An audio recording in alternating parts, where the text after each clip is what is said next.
Good afternoon. I'd like to welcome everybody to this pep talk this afternoon. Please mute yourself, but always show your video picture. Sign in your name, your Facebook account, or email address in the chat box. Please include the names of companions attending with you. Use the chat box to ask questions and make comments while the pep talk is on. There will be group pictures at the start and end of the pep talk, so please show your faces in the video. A reminder after the pep talk is to take the online learning cum evaluation test exercise for mastery of learning and have a perfect score to get a certificate like the one shown here. I have placed the link in the chat box.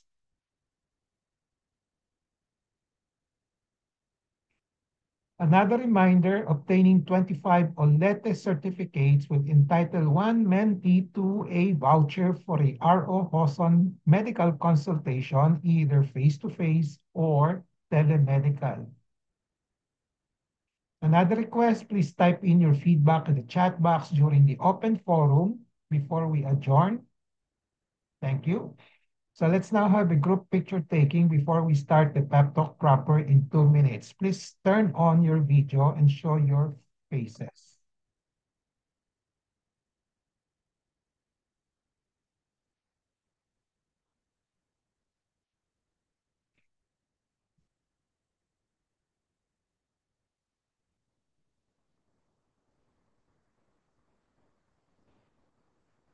Okay, get set, ready. Okay, one, two, three.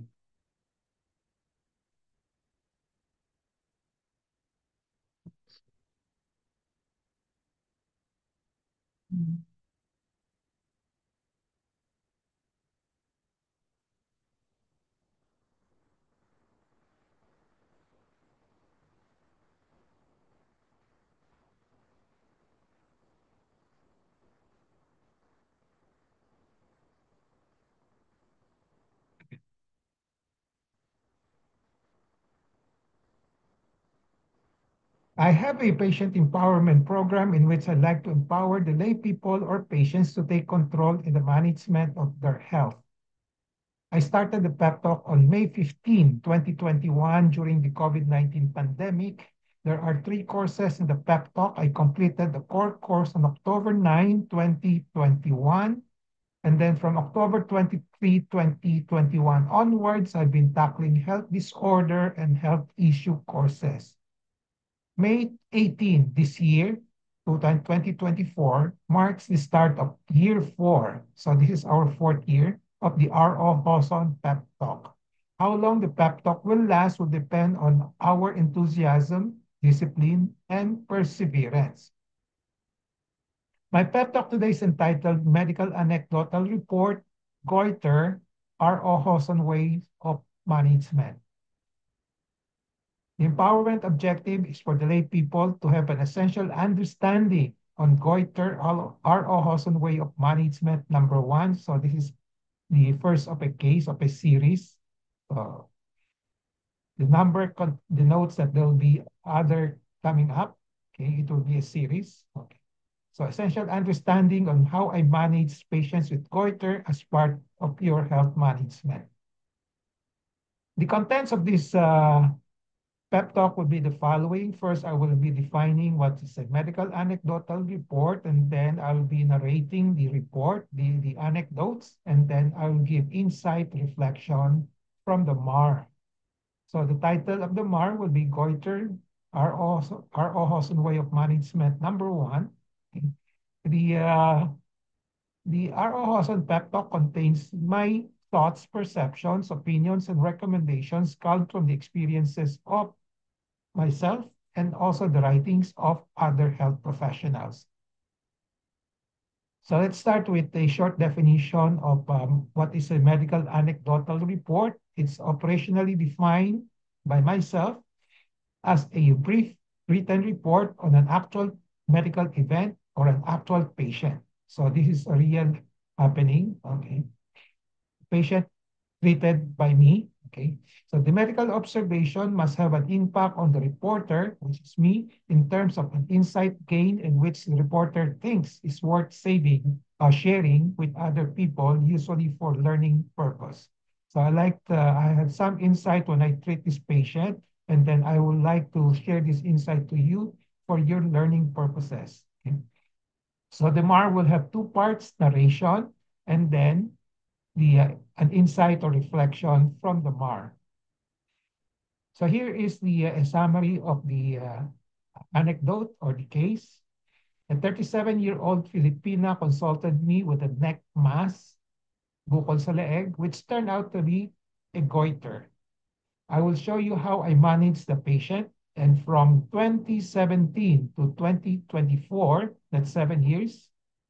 So the last checkup was on October 2024, just last month. So in the process of narrating the MAR, I will show you the R.O. Hoson way of managing goiter, which may differ from other physicians' way. So which may differ. Okay. I will also give some tips on the medical management of patients with goiter.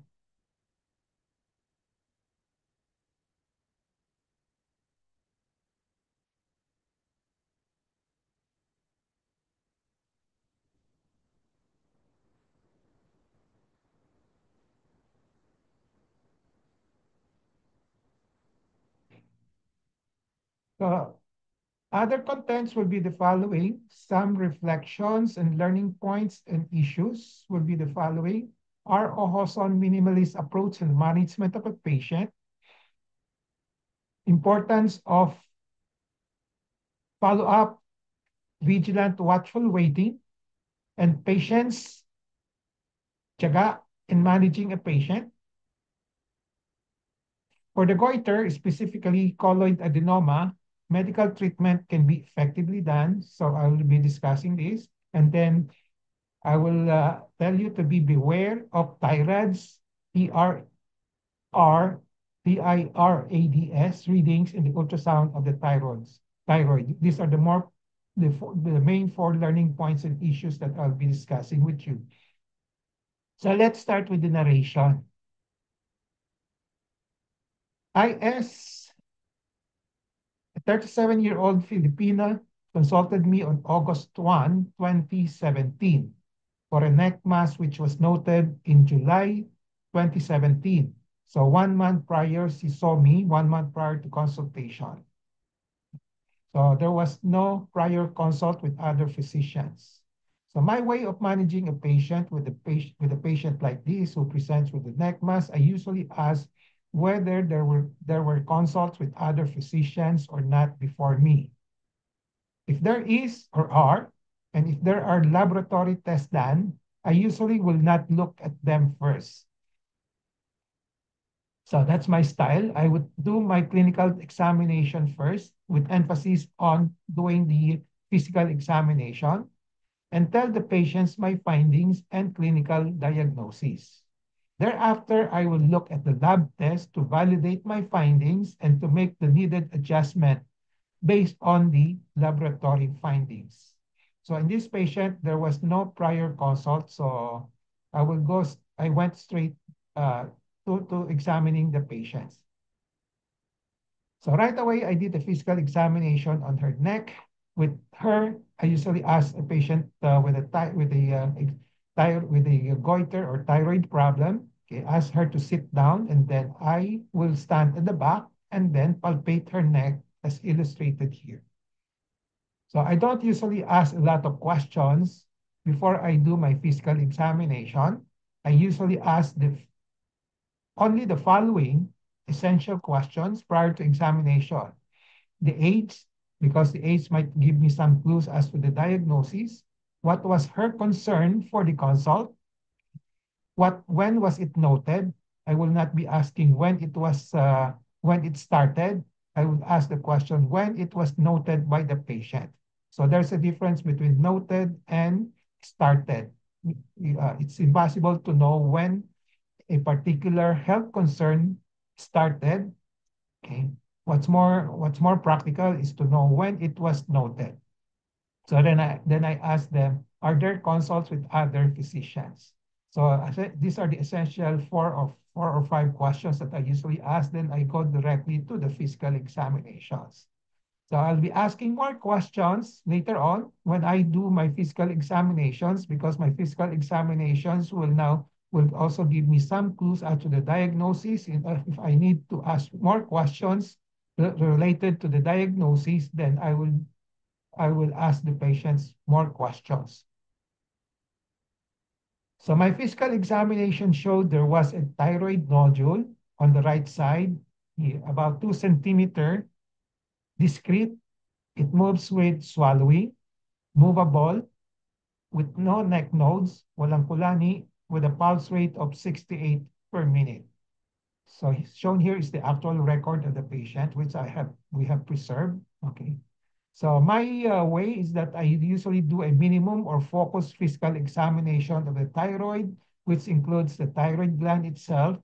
Ito yung gitna, the thyroid gland. Ito yung korte ng thyroid gland sa lahat ng tao. And then the lateral neck is the side because I want to check kung may lymph nodes, and then the pulse rate. So yan ang three essential areas that I examine on my focus examination. On the thyroid, what I usually try to determine, habang kinakapa ko, I try to determine whether it's diffusely enlarged or with nodules. Nodules, may mga bukol-bukol. Diffusely enlarged, walang bukol, pero parang namamaga. No? Okay. So and then I also check the lateral neck for neck nodes, lymph nodes. No? And then the pulse rate, I usually try to determine whether it's 90 or more or less than 90. So yan ang cut-off ko. So ito yung magiging possible interpretation ko, guidelines ko in interpreting what I'm going to find or what I saw, what I see in the patient. If there are nodules, then I try to see whether it's solitary, isa lang, or multiple, marami, no? Or more than one. And then I also check the location of the nodules. Then after that, I determine the characteristics of each nodule.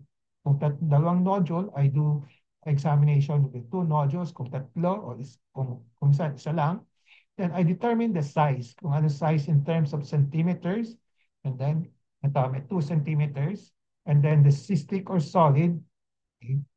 And then whether the consistency, whether it's hard or not hard.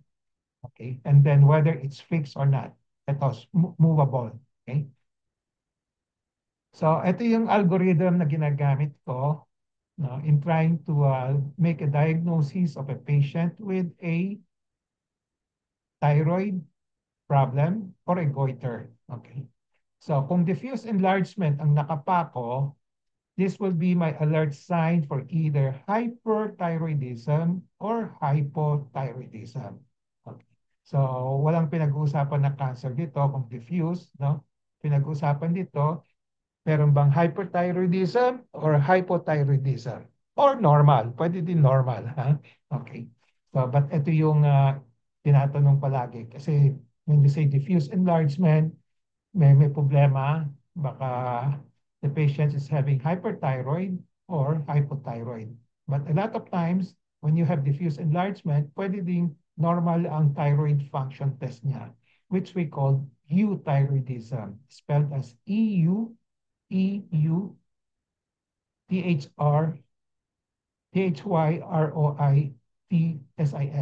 euthyroidism.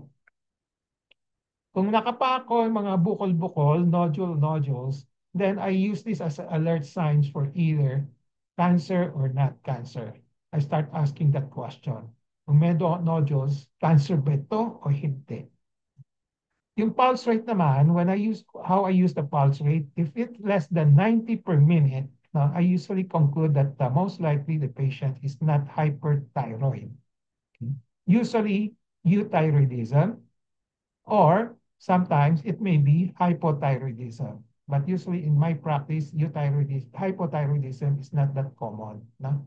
So kung less than 90, usually euthyroidism. At 90 or more, okay, per minute, then I start suspecting hyperthyroidism. So I might do some laboratory tests like the FT4 and TSH. Now, as to the nodules naman, pag kinakapa ko yung nodules, no, I look for this, yung mga alert signs for cancer. Kung walang alert signs of cancer, I will probably say that most likely it's benign. So by elimination, hahanapin ko muna yung mga alert signs for cancer. So what are the alert signs for cancer? Hard, matigas. No? Matigas as halos katigas ng isang buto. Okay? Solid, ibig sabihin walang fluid. No?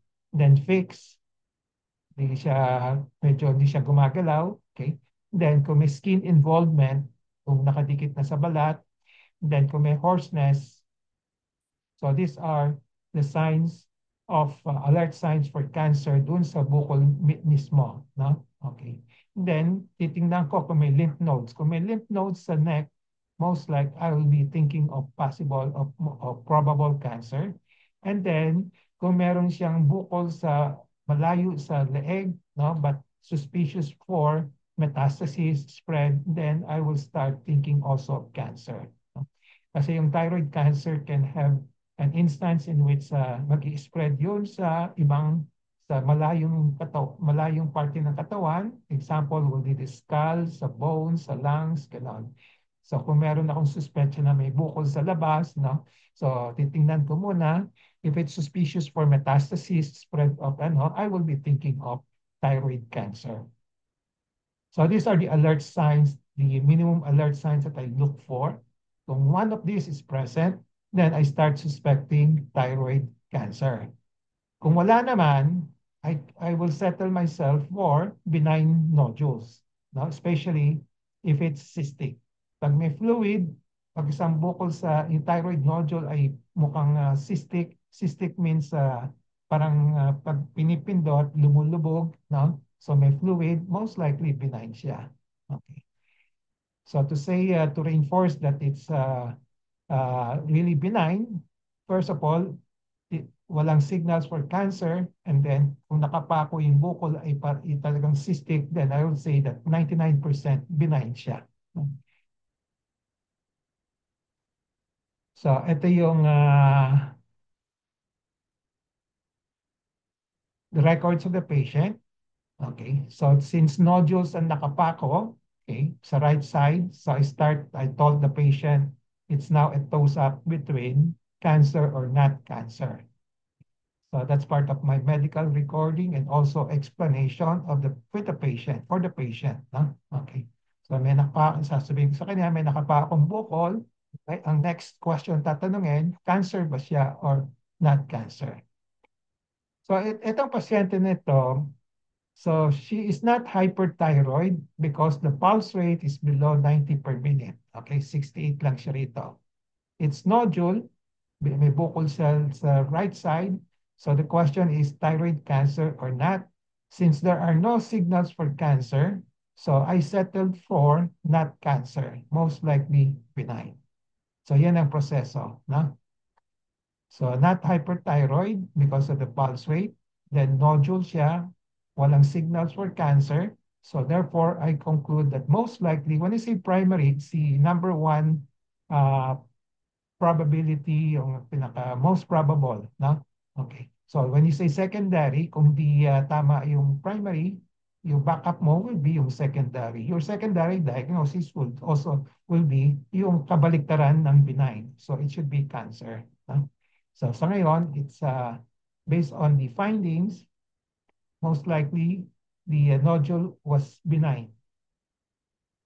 So after that, I discussed with her the need for a diagnostic test on the nodule because the degree of certainty was about 90% only. I like to increase the degree of certainty before deciding on the treatment. As much as possible, kung pwede, itataas ko up to 99%. Hindi 100%. I don't aim to achieve 100% because it's unrealistic. There's no such thing as 100% in medicine. So the options that I considered for the diagnostic test are the following: needle evaluation and aspiration biopsy and ultrasound of the thyroid. Okay. So ito yung part of the records in which I discussed with the patient. No? So, okay, yung options na diagnostic test, needle evaluation, and aspiration. Then I tell, I told her ano yung mga pros and cons, no? And then sabi ko, may 90% yield naman siya, accuracy, so mas okay ito, no? The possible option here will be ultrasound. So after discussing the pros and cons with the patient, I let the patient choose and then pinili niya needle evaluation with aspiration biopsy. So, pag pinili niya ito, I let them sign here that they chose this particular option. Okay? So needle evaluation with aspiration was done. Ginawa ko sa clinic ko right there and then. So 2 cc of dark brown fluid was obtained followed by complete disappearance of the mass. So nawala yung bukol. Okay. Just nakuha pa lang 2 cc of the fluid. So I did not submit the specimen for biopsy anymore as it was not needed because I had a diagnosis of benign already. Okay, I'm quite sure that it was benign. So I don't need to have it biopsied. Kung may duda ako, then I submit a specimen for the biopsy. So here in that actual records, you can see that I obtained 2 cc of dark brown colloid fluid with complete disappearance of the mass. So after the needle biopsy, my diagnosis now will be more specific now, not just benign, but more specific in terms of a name of a disease. I call it colloid cyst or nodule, right thyroid lobe. I'm now 99% certain. Kasi nakita ko na yung fluid at completely nawala na siya. No? So 99% sure na ako. So I recommended medical suppressive therapy, okay, using levothyroxine because from my experience, it is very effective. And then I told her there was no need for an operation and no need for other tests. Ito. So recommendations, medical suppressive therapy.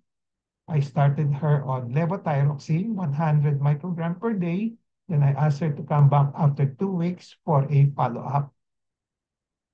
So after 2 weeks, there was a recurrence. Bumalik yung bukol niya kasi after the aspiration, nawala.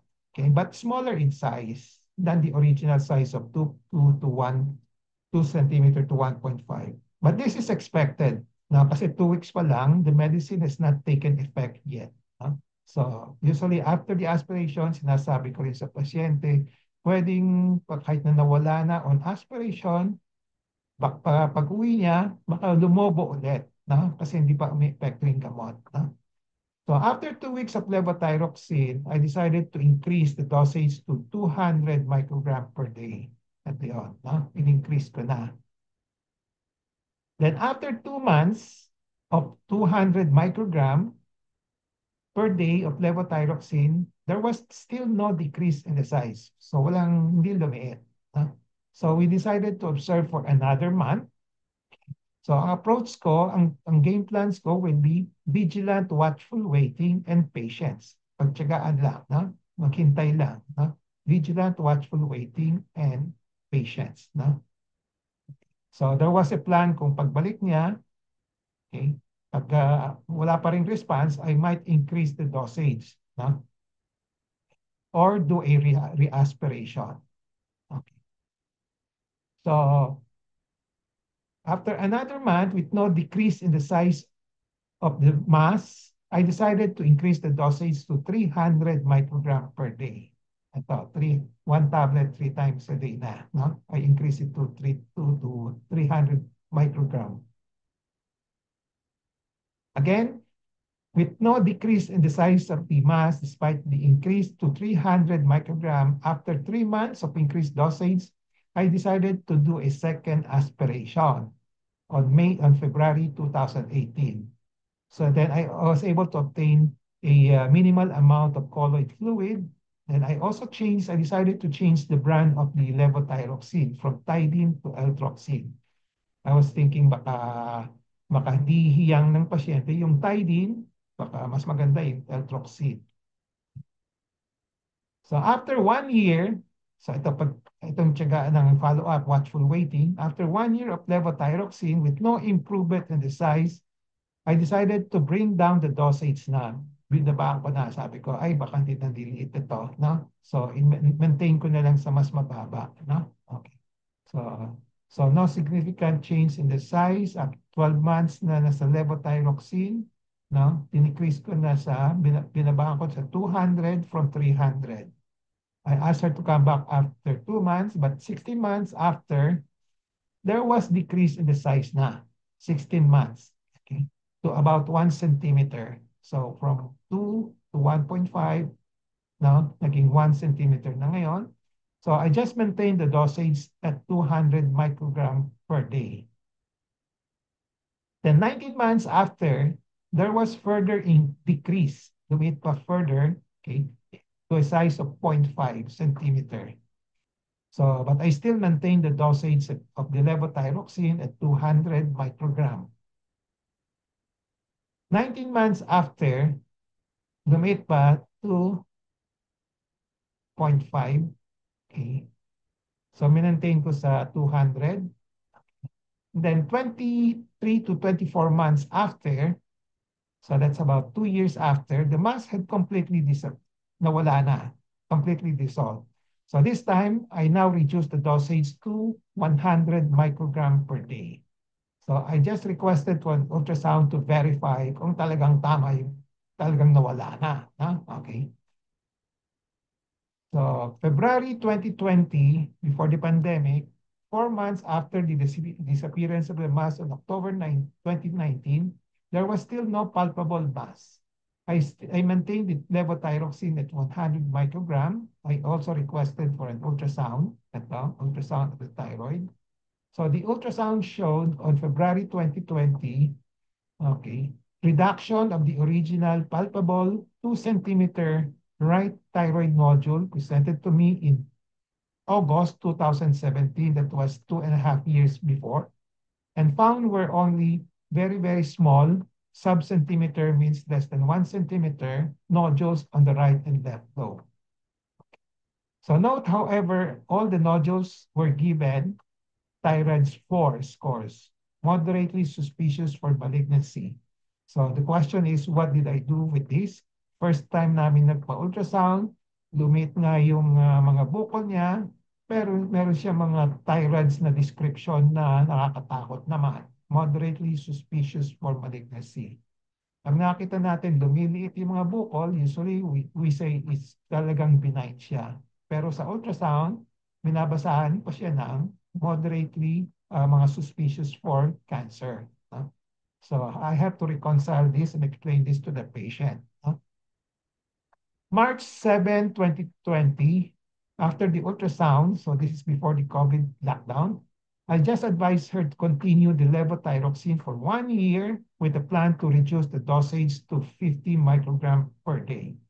So I advised her not to be bothered by the thyroid scoring, yung mga nakakatakot na thyroid scoring. My diagnosis still maintained, benign, multiple colloid adenomatous goiter. I call it multiple now because sa ultrasound, meron pang ibang maliliit na bukol sa kanan at sa kaliwa. Kaya multiple colloid adenomatous goiter. After the COVID-19 pandemic, so that was in 2022, August, we now have a face-to-face checkup. She had discontinued the levothyroxine in 2021 for more than 1.5 years because may nafe-feel niya, may tachycardia siya, mabilis ang heart rate niya. Okay.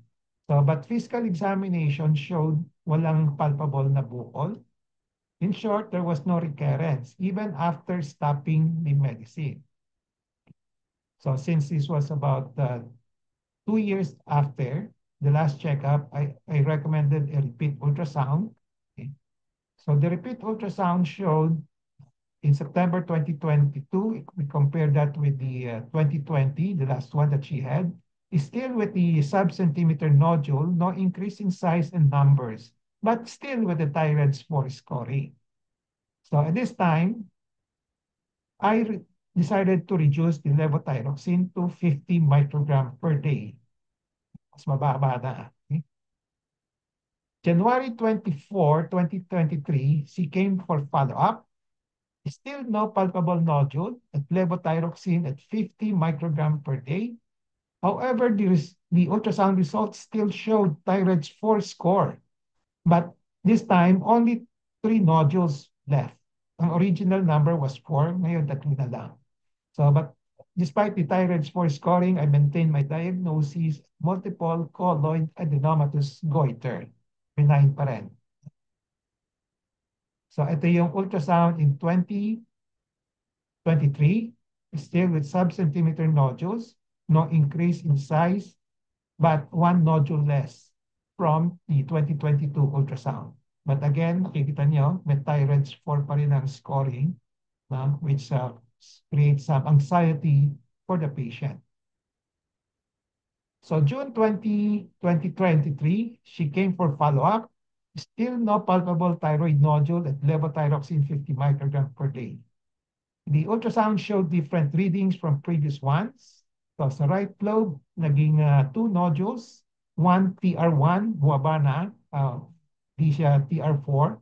Okay? But the other one, TR5, mas nakakatakot. TR5 was highly suspicious. So there was no mention of the left nodule. Ito yun, actual results of the June 2023.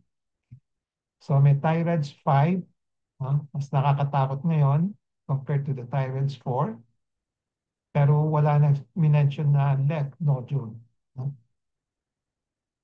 So despite all these reports statements of in the report of the ultrasound, I still maintain my diagnosis at multiple colloid adenomatous goiter. So I advise the patient not to worry on the TR5 scoring. Okay. Just continue watchful waiting, continue next self-examination, continue the levothyroxine at 50 micrograms per day, and then check up after 3 months. So this was the latest checkup with me last month, October 8, 2024. So that was 7 years after the initial consult with me in 2017, 7 years. So no palpable thyroid nodules since 2020. So that was the time when the thyroid nodule was not palpable anymore. Okay. So she was now 4 years in remission. Hindi siya umulit. So I maintain her levothyroxine at 50 microgram per day. So then I advise surveillance. Surveillance means we keep on monitoring. Okay. So we will just do self-monitoring by the patient and then medical checkup with me. So the latest ultrasound done in 2024, October 8. So may mga iba na naman ang reading, no? So sa left side, instead of 2, naging 1 na lang. Buti na lang, walang thyroid scoring this time. No? So I'm happy without thyroid scoring kasi nakaka-create ng anxiety siya. No? So that's the end of the narration up to the up to October 2024. So let me have a recap of this particular case. A 37-year-old Filipina consulted me with a neck mass which turned out to be a goiter. I have shown you how I managed the patient from 2017 to 2024. That's 7 years. The last checkup was on October 2024. I have shown you how I dealt with the ultrasound findings, particularly on the thyroid scoring. I have shown you the effectivity of levothyroxine in the treatment of colloid nodules. So some reflections and learning points and issues. Okay. I will be discussing this one by one. Okay. The first one, my way of medical management, I would call it minimalist and vigilant, watchful waiting approach, promoting value-based health services and patient experience. So this is my brand of managing patients. So when you say minimalist, as a minimalist physician, I usually do only what is required or essential in the medical management And I do things only as simple as possible, but I still produce these good results and quality outcomes. And I rely heavily on my physical examination, yung kapako, and interview for symptoms for a diagnosis. So notice my efficient way of doing relevant and focused history. When you say history, it's practically the same as interviewing the patient and then physical examination. Usually, I can finish it within 2 to 5 minutes. Okay, I can already formulate a clinical diagnosis by examining the patients. Okay, and then I do diagnostic tests only when needed. In case diagnostic tests will be done, I choose the simplest, the most cost-effective ones. I use a benefit risk cost availability comparison of all diagnostic options for the selection. I advise the patients on the selection to get an informed consent, resulting in a shared decision making, which contributes to patient's experience. So dinidiscuss ko sa pasyente, tell them the pros and cons of everything, and then get their decision. And then, of course, sometimes they will ask me to assist them, so I assist them. Then whatever decision that we make, it will be a shared decision making. So notice that I did not order for thyroid function test in FT4, FT3, FTSH at the very start. Unlike in other doctors, no, the other doctors are doing is routine yan. FT4, FT3, TSH. Palagi meron yan. No? My clinical diagnosis told me they were not needed kasi ang diagnosis ko is not hyperthyroid. The patient is not, I was not suspecting hyperthyroidism. Ang, ang concern ko is whether the bukol is cancer or not. So FT4, TSH, and FT3 are almost always ordered by other physicians, usually left and right. I only ordered for the ultrasound of the thyroid 2.5 years after disappearance of the mass. The reason why I ordered for that, because I just wanted to verify the resolution of the mass. Kung talagang tama ako na wala na bukol. Huh? So in retrospect, I should not have ordered it as it led to more confusing and anxiety reports. So this is the lesson I learned here. Probably I should modulate my ordering of ultrasound kasi maraming mga problems that will be associated with ultrasound study. When I did the needle evaluation and aspiration, I did not submit a specimen for biopsy. There was no need as I was certain of the diagnosis of colloid cyst and colloid goiter after obtaining 2 cc of colloid fluid and the mass completely disappeared.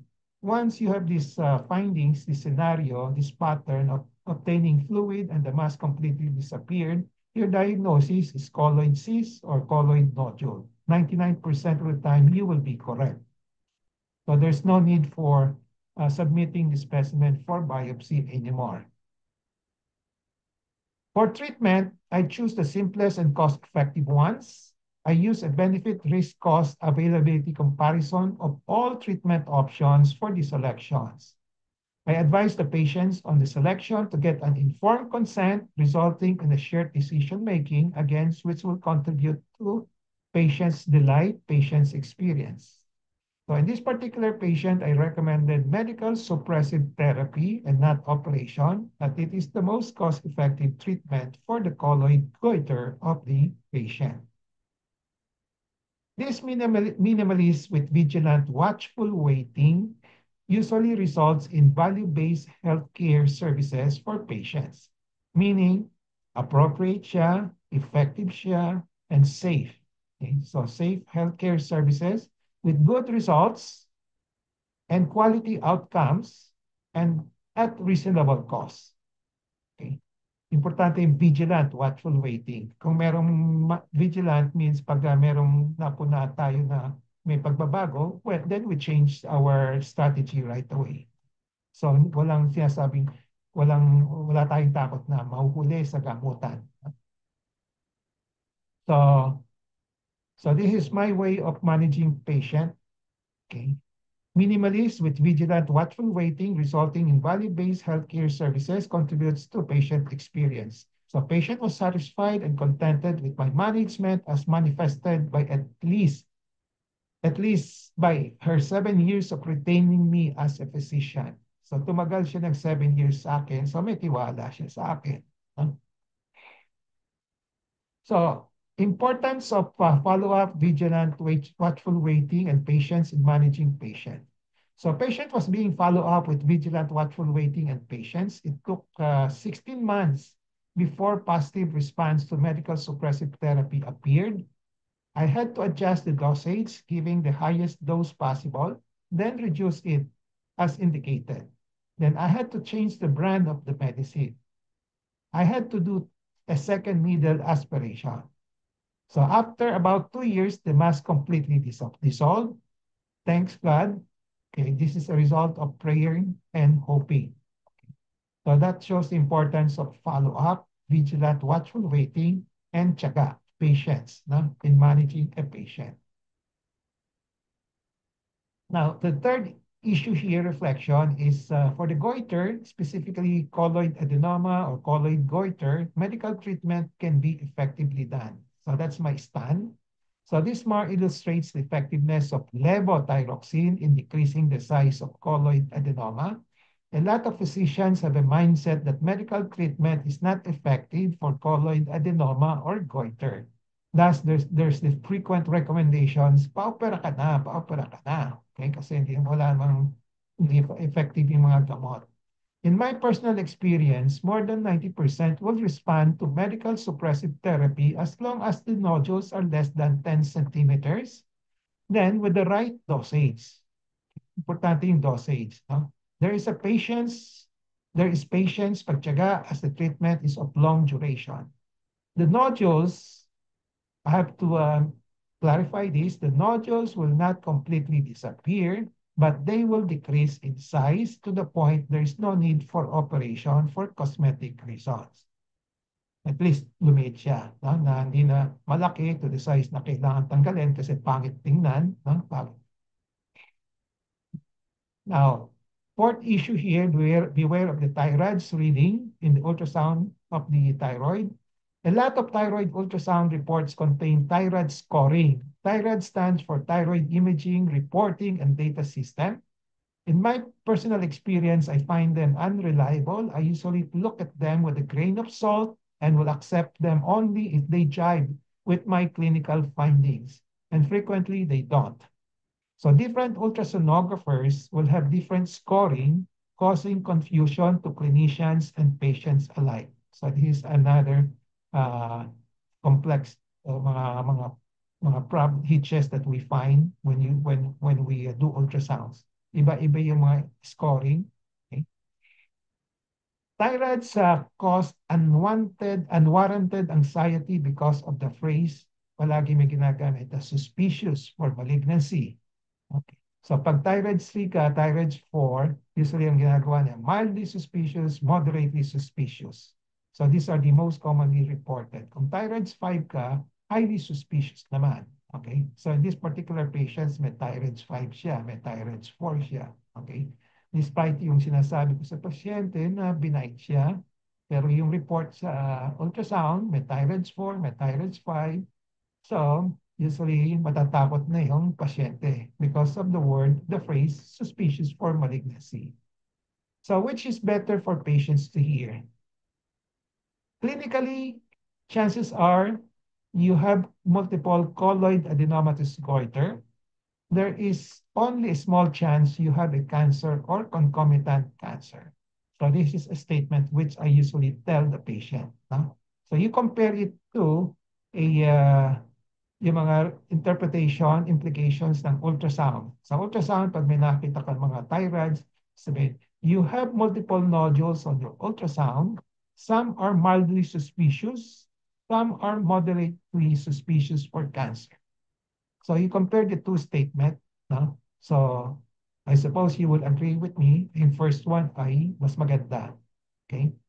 Mas hindi naman nakakatakot, at least. Okay, so that's my last slide. So I have presented in this pep talk the following definition of medical anecdotal report. I have narrated a patient now showing my way of managing a particular a patient. Okay. So this is just the first of a series. Then in the future, I'll be presenting another kind of patients, probably with a different problem. Okay. Recap. 37-year-old Filipina consulted me with a neck mass, which turned out to be a goiter. I've shown you how I managed the patient for 7 years. I've shown you how I dealt with the ultrasound findings, particularly on the thyroid scoring. I've shown you the effectiveness of levothyroxine in the treatment of colloid nodules. And I have given you some tips on making decisions in the management of goiter. So I have discussed these learning issues. So takeaway in relation to patient empowerment, be always in touch with reliable medical information on goiter. Know the R.O. Hawson way of management, which may differ from other physicians' way. Knowledge is power. It gives power. Use the 4Ks of patient empowerment, kaalaman, kakayanan, karapatan, and kapangyarihan to gain greater control over decisions and make better decisions on the management of goiter as part of your health management. So this ends my pep talk today. I hope I have empowered you to have an essential understanding on how I manage goiter. Okay. So before we go to the question open forum, reminder, please take the Olete. I have placed the link in the chat box. And then 25 Olete certificates obtaining this number will entitle one mentee to a voucher for a RO Hostel medical consultation, either face-to-face or telemedical. And then please type in your feedback in the chat box during the open forum and before we adjourn. So let's now have a group picture taking before we start the QA portion.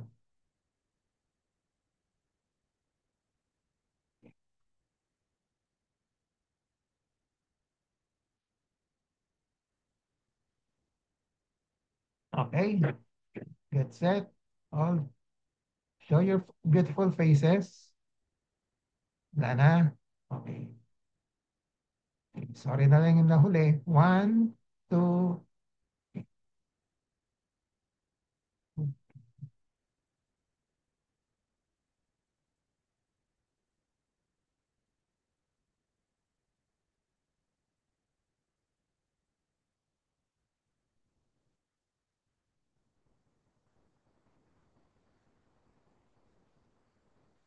Okay. So the floor is now open for questions, comments, sharing of experience, consultations, pwede rin. Okay? Anybody? Yung mga may thyroid dyan, pwedeng mag-share o pwedeng magtanong. As we know, it's just like, sorry, mostly in medicine, it's hard to understand a lot of things sa medicine, no? So, kaya I'm offering this pep talk para mas maintindihan ninyo, no? Para ma-explain sa inyo, no? Especially those who were treated by me, this will reinforce my explanation which I give during the consultation, no? So, during the consultation, di ko kayo bibigyan ng isang oras, 2 oras to explain everything. No? Yan, nire-reinforce ko na lang dito. No? Okay. Any questions? Shoot. Raise your hands. If you want to ask a question, raise your hands.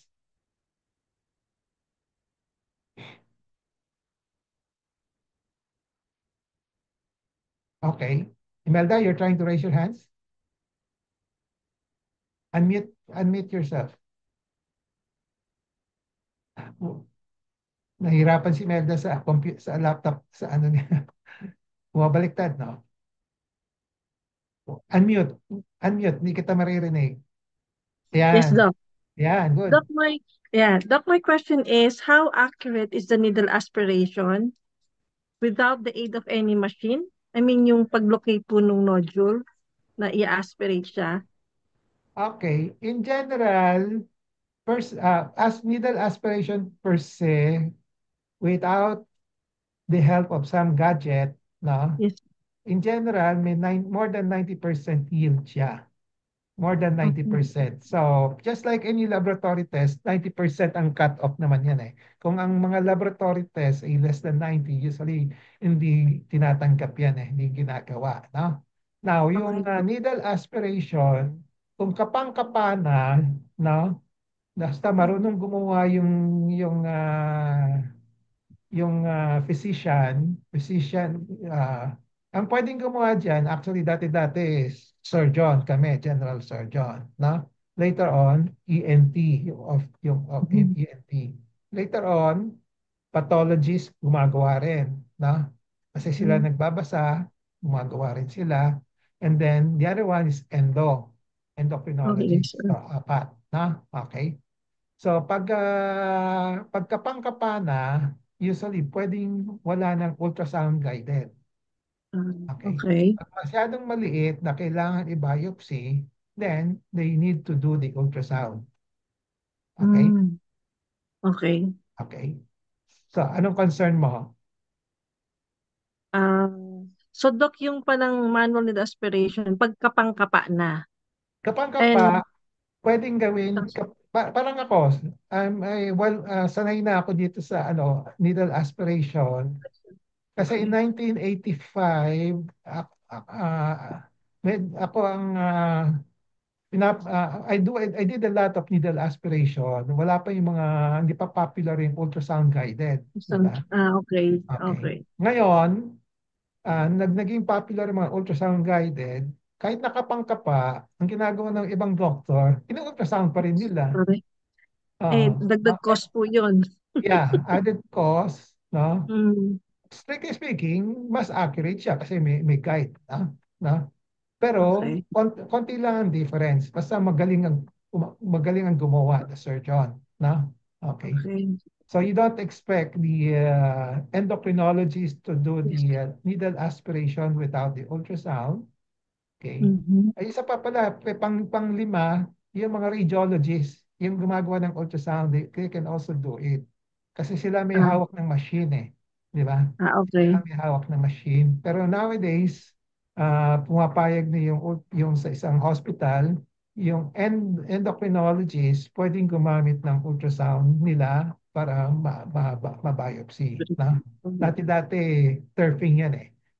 Yung radiologist lang pwedeng gumawa kasi sila may-ari ng ultrasound. Di ba? Okay. Okay. Ah, yes, Doc. Nakuha mo, may mga politics din niya sa Yes, business nila. hospital. Okay. Doc, another question po. Sure. Another question. Ah, Let's say for example, yung patient nag-perform siya ng needle aspiration. Yung po bang result 10 years ago will be the same kung yung current o i-advise na doctor to do another round of needle aspiration?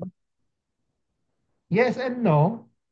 Can be the same, can be, I mean, when you say the same, yung result will be the same. It will not, di siya magbabago. Di ba? Yung naka-hard copy yun eh. Di ba? May Yes official po. results.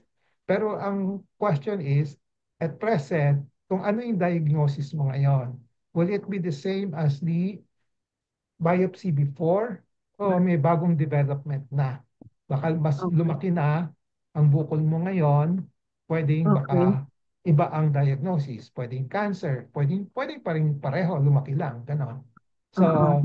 it's very important that at the present moment, no, kakapain pa rin ng doktor. Evaluate pa rin, no? Then to Okay. decide whether to repeat or not, no? Okay. Okay?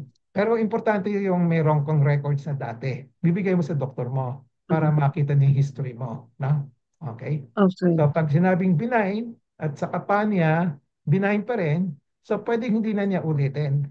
So sabihin niya, most likely pareho lang yan. No? Yan na. Pero pag Okay. may nakapasya, let's say ngayon, may kulani Solid. na, no? Baka may duda na siya, baka cancer, papaulit na lang, papaulit niya. Kung kailangan, ha? Kasi Okay. you don't have to do needle biopsy all the time naman eh. Okay. Okay. May mga Okay. pasyente na sa kapalang malalaman mo na kung anong Mm. meron, na? Okay.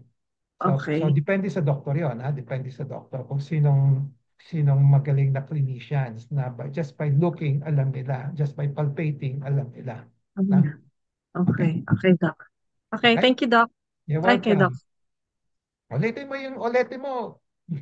You didn't Ano get a po? perfect score. Gumawa ka ng macrocyst, ano. Ulitin mo, madali lang, Three. 20 items lang yun para maano ka. Bigyan kita ng certificate. Nakita ko yung, thank you for trying. Yeah, yeah. Three mistakes po ba o five mistakes ako? Ulitin mo kagad. Ulitin na. Maraming ano, Ah, basta pag hindi mo na perfect, ulitin mo kagad, makukuha mo na. Huwag mo okay. Sige, patagalin Doc. ng 1 day, 2 days.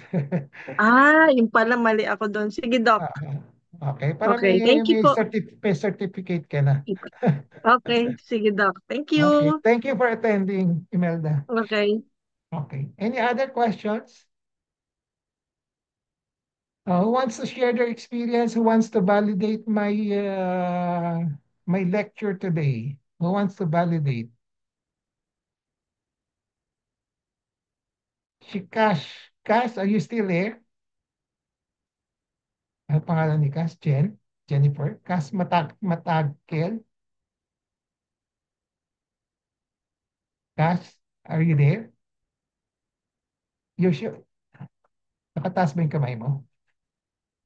Anyway, so yung mga may thyroid, if you want to ask questions, no? Okay.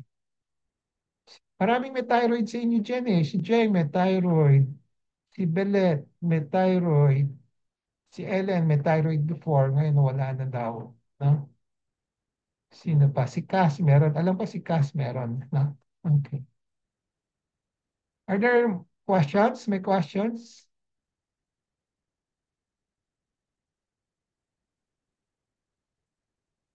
O Jeng, ikaw mag-share. Konting sharing nga. Para ano. Gusto ko marinig yung mga ano niya, mga boses ninyo. Jeng? Alam po, Dok. May hinihintay kasi ako text doctor na may magpapatanong dapat sa inyo. Hindi pa nagre-reply kung ano yung patatanong sa inyo tungkol sa thyroid. Hinihintay. Di mo pina-attend dito. O nga po, Dok, sabi ko nga po, umattend, may pinuntahan po, sabi ko, mag-text ka agad kung ano, kasi magmalapit na po tayo mag-Q&A. Kaya po nag-aantabay din ako sa kanyang text ngayon, nawawala pa. Wala pa. Anyway, basahin na lang niyo yung aking yung proceedings, no? Okay, pwede naman, Ano na no? lang po, sabi ko po nga, meron naman pong, naka-record naman po yung ating PEP to, kaya pwede naman po niya mapanood. Yeah, Ay, pwede. i-share ko na lang po sa kanya yung link para po Oo. mapanood. Okay, so that's one Saka, way Dok, of... may ano rin ako sa inyo, may PM ako sa inyo kahapon.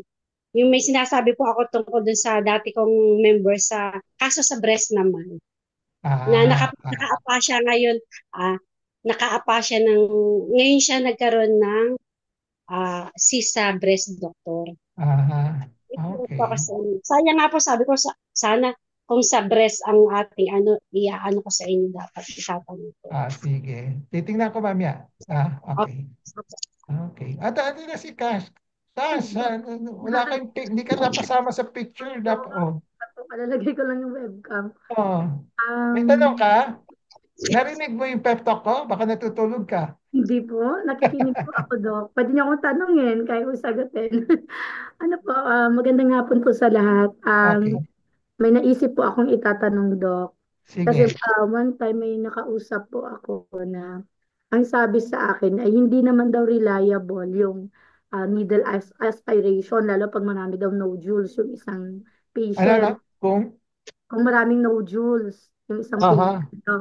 Kasi possible naman daw kasi na yung nakuha na sample dun sa needle aspiration ay benign. Paano yung ibang nodules? Yun ang sabi, Doc. Tama ba yun, Doc? In a way, it's true. It's true kasi pag multiple nodules, unless aspirate niya lahat, Mm, mm, di ba? Kasi Opo.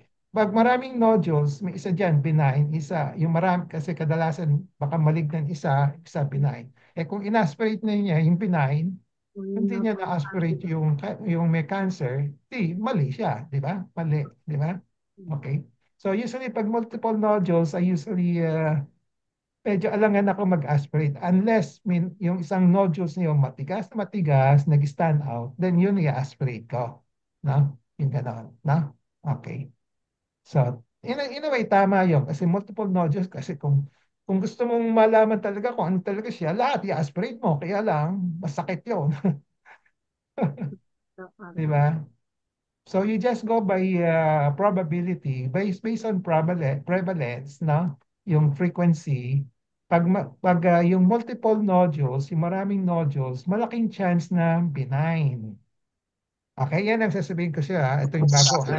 Bago ko natuto na rin ito na pwede ko kayong i-convince. No? Kasi ang trabaho ko ngayon is to convince kayo mga pasyente na huwag kayong matakot kagad kasi walang nagsasabi sa iyo. Kasi lahat kayo takot na di ba? Kung may thyroid na. Pag multiple nodules, malaki chance na benign. Di ba? Ang usually isipan na mga lay people, kahit na ako dati, di ba? Maraming bukol nakakatakot. Di ba? Tama? Pag marami. Pag solid, pag isa, yan ang nakakatakot. No?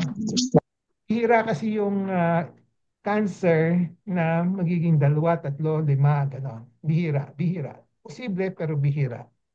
Mas common yung yung benign na marami. Parang parang pimples. Maraming pimples yun doon. Okay, benign lang siya. Okay? So, Okay pa. probably ipopost ko yan sa sa Facebook ko yan. That's another na-discover that I have to tell the public na para hindi sila matakot. Na, Maraming tama? salamat po daw. Imelda, tama ba yung sinasabi ko? Pag nakita mo, marami nakakatakot. Ganon din sa breast, ha? Yung sa breast, ganon din. Pag masakit, natatakot. Pero pag hindi masakit, hindi natatakot. Baliktad. Pag sa breast, pag hindi masakit, mas nakakatakot. Pag masakit, hindi nakakatakot. Baka inflammation lang yan, baka may may infection. Okay? Kasi marami ding pasyente na kasi hindi masakit. Hindi kasi masakit, kaya hindi ko pinapatingin sa doktor. Pero konting sakit lang, punta sa doktor. Di ba? Kahit na walang bukol, ay masakit ang breast ko, punta sa doktor. Kaya they ended up with a lot of ultrasound. Diba? Ang dami nilang ultrasound ginagawa, di ba?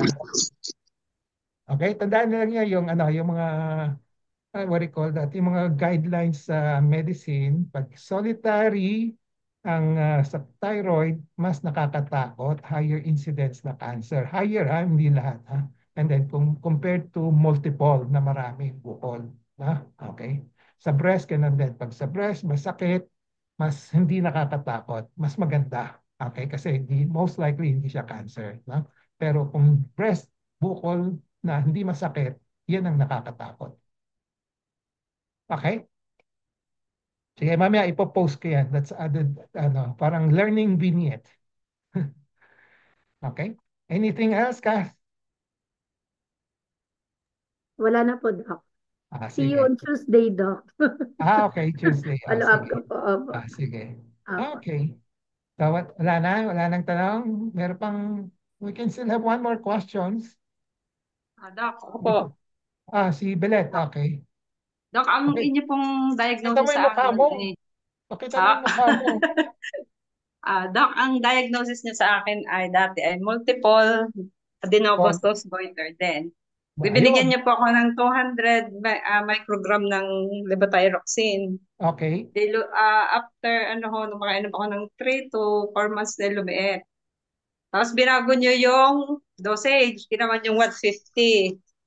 Tapos lumiit po siya ng kaunti. Tapos after 5 months naman ako ay parang nag-complain sa inyo, sabi ko yung mga side effect, namamayat ako. Tapos sabi niyo sa dyan gano'n. Tapos pinaltan niyo ng 100. Tapos nung ako nagpa-ultrasound ulit, medyo lumaki naman ng konti yung nodules. So, ginawa niya, binalik na ulit niya sa 150.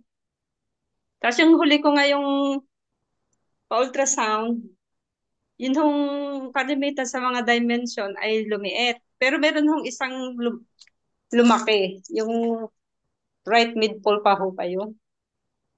Yun hong medyo lumaki na kaunti. Yung left mid-pole. Medyo lumaki Okay. siya ng kaunti. Pero the rest ho, lumiit na siya. Anong Okay. ibig sabihin kaya ng doc? Anong ibig sabihin? Anong ibig sabihin ng ibig sabihin sa tanong mo? Ibig kong sabihin, bakit po yung iba lumiit, merong isang part na lumaki? Okay. Ganon ang takbo ng sakit ng um, sakit lahat kahit anong klaseng sakit, but in particular yung multiple colloid adenomatous goiter, no? Kaya ganun din, Opo. na iba-iba yung takbo, iba-iba, no? Okay. Mhm. Parang ano yan hindi naman siya stagnant di ba? So Mhm. so we can start with the higher dose ng medicine, papaliitin, susubukan, so lumiit, di ba? And Mhm. then pag lumiit pa, babawasan pa natin, di ba? Kasi we don't like to get into yung side effect na let's say pumapayat ka, di ba? Okay? Opo. Kaya ayaw na din natin mapunta doon, no? No? So we will try to titrate it in such to a dose na yung tamang-tama lang, yung wasto lang, ha? Kano binabalance lang natin benefit and risk, no? And then every Mhm. now and then nagpapa-ultrasound ka, okay? Mhm. Kaya ako, nagdadalawang isip na ako no, na kung how frequent should I ask my patient to have the ultrasound, no? Baka Mhm. gagawin ko na lang, baka once every 6 months na lang, ganon. Kasi nakikita ko, ang daming iba-iba ang measurement, iba-ibang interpretation, no? Opo. Okay. Magre-rely na lang ako sa kapa ko. Baka mas mabuti Mhm. pa nga, na? Sa kapa pa na lang, na? Kasi if you do an ultrasound, may i-report sa isang center, iba, punta ka sa ibang center, iba na naman measurement, iba na naman, Mhm. na? Okay? Nakakalito, di ba? Or pumunta ka sa isang center, iba yung ultrasonographer. Naka-duty yung isa na ginawa sa iyo last time, pero now hindi siya duty, iba naman, no? So iba na naman yung Opo. results, di ba? Nakakagulo, Opo. di ba? So, so huwag ka matakot as long as ang diagnosis mo is still benign. Okay? Mhm. Doon ka mag-focus. Basta ang diagnosis mo is benign, huwag ka na matakot, no? So, babantayan lang natin, no? Ang goal natin, huwag lang siya lumaki na malaking-malaki na kailangan operahan, no? Okay? So, i-maintain lang natin yung gamot mo. Ilalaro Kasi, natin mga 100, 200, o 150, ganon, no? I-monitor lang natin, no? Okay. So, okay po. looking at your neck, ipakita mo nga. Everybody, Mm. lahat, nakakahalata ba? Hindi naman, di ba? Wala ho. Wala Oo, na ho. wala. So, pwede na yan. Maganda na yan. Okay? Aha. Be Sige, happy na. Doc. Be satisfied. Be satisfied. Salamat Okay? po. At least it's not cancer at hindi malaki na kailangan operahan. Okay na yan. Mhm. Na? Basta tuloy na lang po yung gamot. Tuloy ang gamot, tuloy ang tapa ng sarili mo, at check up sa akin. Sige po. Okay? Tatlong Opo. bagay, ha? Tuloy ang gamot mo, kasi naranasan mo na yung pinawasan mo, lumaki, di ba? Mhm. Mhm. Kaya i-maintain mo lang, wag mo tatanggalin. Okay? So, and then, Sige. kapain mo yung sarili mo, pag may nakapa ka talaga, takbo ka agad sa akin. And then, ako rin, kakapain kita. Okay? Then, I will decide on the frequency of ultrasound. Sige, baka from now on, pag-aralan ko yung policy ko. Okay? Kasi habang nagbibigay ako ng lecture sa inyo, itong mga pasyente, yung MAR, yung iba-ibang kaso, nakikita ko nga, ang daming magulong ultrasound dito no? Lalo't Okay. iba't iba kong pupuntahan yung Iba-iba, iba-iba, hospital. no? Okay. At least ako may mga records ako, di ba? Na-present ko, actual records 'yan, di ba? So, Opo. Ang because of galing niya that, na ano pa niya yun, itago pa niya. oo, pero baka mawala natin. Kasi puno na yung ano, yung cabinet namin. Gusto ni Abet, itapon ko na lahat eh. Pinabawasan na namin ng mga records namin. Na, okay. Sige po, Okay. Doc. Salamat po. Isang araw ako magpapacheck up. Sige. December o kaya January. Oo. Sige Okay. po. So, mag-attend kayo ng Cancer Crusaders Club. Oo, attend po ako. Sige Okay. po. Thank Attend you. kayo. Ha? Okay. So, okay. Kung wala nang tanong, we'll just call it a day. We'll see each other next week. No? Okay. So, we will have another session next week. Yung sa December, yung November 30, wala tayo kasi December 1 may Cancer Crusaders tayo. No? So, we will not have a pep talk on November 30. Instead, we will have the Cancer Crusaders Club on December 1. It's a Sunday yon. No? Okay. So, mag-attend kayo lahat. Na maraming mga awards, may mga prizes doon. No? Okay. Okay? So, we'll see each other next week. Okay. Bye-bye. Thank you po, Dok. Thank you Thank po. you. Thank you po. Thank you, Doc. Okay.